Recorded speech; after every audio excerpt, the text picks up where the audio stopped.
इस समय एक बड़ी खबर पाकिस्तान से आ रही है।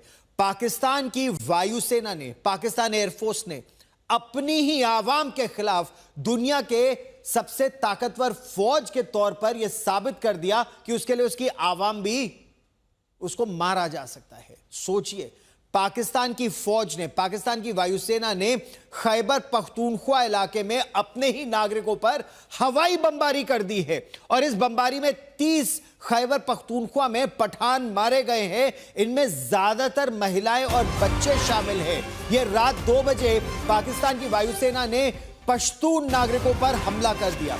यह हमला खैबर पख्तूनख्वा की तीरा घाटी के मतरे दर्रा गांव में हुआ है। मतरे दारा गांव में पाकिस्तान की वायुसेना के ने अपने JF-17 वैसे तो चीन में निर्मित लड़ाकू विमान है, लेकिन अब लाइसेंस के तहत पाकिस्तान JF-17 थंडर लड़ाकू विमानों को पाकिस्तान में ही बनाता है और JF-17 थंडर इस्तेमाल किए गए 8 बम, आप सोचिए किसी एक गांव में एक के बाद एक 8 बम बरसा दिए। बमबारी में कम से कम 30 लोगों के मारे जाने की खबर है, जिसमें अधिकतर महिलाएं और बच्चे बताए जा रहे हैं। गांव का एक बड़ा हिस्सा तबाह हो गया और जब आप तस्वीरें देखें तो जगह जगह वहां लाशें बिछी हैं। पाकिस्तान सरकार के जो प्रवक्ता है मोहम्मद अली सैफ, उन्होंने यह बात कबूल ली कि हमले में बेगुनाह नागरिक मारे गए। इसके बावजूद अपने नरसंहार पर पर्दा डालने का उन्होंने दावा किया कि दरअसल पाकिस्तान की वायुसेना ने जो हमला किया है वो तो TTP यानी तहरीके तालिबान पाकिस्तान के आतंकवादियों के न केवल एक मुख्य अड्डे पर बल्कि उसके पास एक ट्रांजिट पॉइंट है उनका, वो ट्रांजिट पॉइंट पर उन्होंने हमला करने का दावा किया। पाकिस्तान की फौज ने कहा है कि जो आतंकी हैं वो नागरिकों का एक ढाल के तौर पर इस्तेमाल कर रहे थे, लेकिन इस दलील के साथ भी उन्होंने ये तो स्वीकार कर लिया कि जो पाकिस्तान ने TTP तहरीके तालिबान पाकिस्तान, जिसको खुद पाकिस्तान की सेना ने एक समय ट्रेनिंग और हथियार मुहैया कराए थे अफगानिस्तान में इस्तेमाल करने के लिए, वही हथियार और इस्तेमाल वो कर रहे हैं पाकिस्तान के खिलाफ। उसने अपने ही बच्चे मार दिए हैं। खैबर पख्तूनख्वा में इमरान खान की पार्टी पाकिस्तान तहरीके इंसाफ की सरकार है जिसने इस घटना की जांच का ऐलान कर दिया है।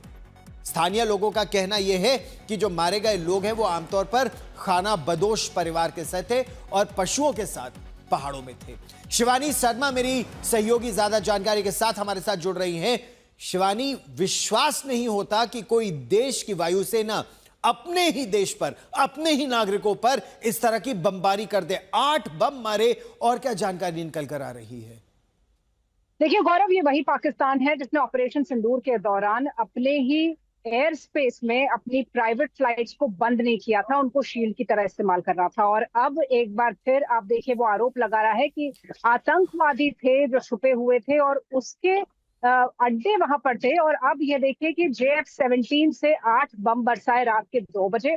ज्यादातर मरने वालों में बच्चे और महिलाएं थे। 30 लोगों की मौत की जानकारी मिल रही है। इस जगह ये पहला हमला नहीं है गौरव, लगातार इस तरह के हमले पाकिस्तान की फोर्सेस करती आई हैं। खैबर पख्तूनख्वा इलाके में पाकिस्तान के अंदर ये लगातार विद्रोह देखने को मिला है। खैबर पख्तूनख्वा में जहां पर सरकार जुल्म करती आई है पठान लोगों पर, पठानों पर, और ये जो नोमैड्स थे, गांव में रह रहे थे, अपना जीवन यापन कर रहे थे, इन पर रात के 2 बजे इस तरह का हवाई हमला हुआ है। 30 लोगों की मौत हुई है और महिलाएं और बच्चे सबसे ज्यादा मारे गए हैं। जो वक्त चुना गया गौरव, वो भी ऐसा वक्त था जब ज्यादातर लोग अपने घरों में थे, अपने ठिकानों पर थे, इकट्ठा थे, और इसीलिए ये कैजुअलिटी की फिगर बहुत ज्यादा है और लगातार आक्रोश है वहां पर लोगों में। वो लोग सड़क जाम करके वहां पर विरोध प्रदर्शन भी कर रहे हैं इस वक्त। आप इस खबर पर नजर बनाए रखिए। ताजा जानकारी के लिए फिर मैं आपके पास लौटूंगा। खैबर पख्तूनख्वा के जो मुख्यमंत्री हैं अली अमीन गंडापुर, उन्होंने इस घटना को बेहद निंदनीय और दुखद बताया है। आप ये सोचिए, इस वक्त पाकिस्तान के जो प्रधानमंत्री है शहबाज शरीफ,